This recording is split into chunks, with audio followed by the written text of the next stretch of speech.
Hello, my name is Griffin Holland and welcome to Bodyga. On this episode, I will be testing a bulletproof armor I made.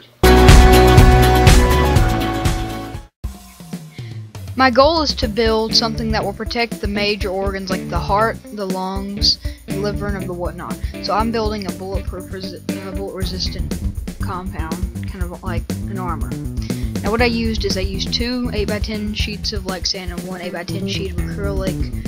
And I put one piece of Lexan down, then super glue, and then I put down the plastic, then more super glue, and then finally I put on the final piece of Lexan, making them flush together. Afterwards I put super glue around the seams, around all the edges.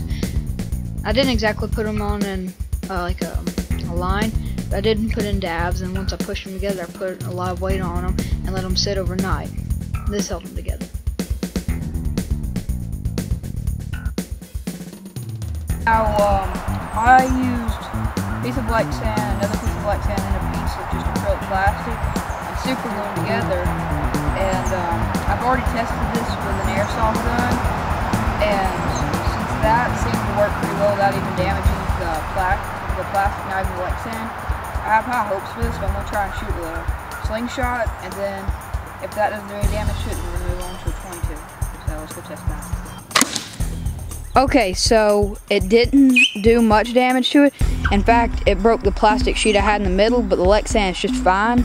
So if I used 3 sheets of Lexan, it probably wouldn't have even had a scratch in it. So let's go shoot with the 22. Now, 22 caliber rifle isn't that powerful, and it isn't that loud either, but it still packs quite a punch.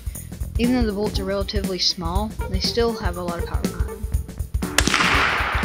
Now what I decided to do is I decided to use a cardboard box and place 3 jugs in them filled with water to act as the human body.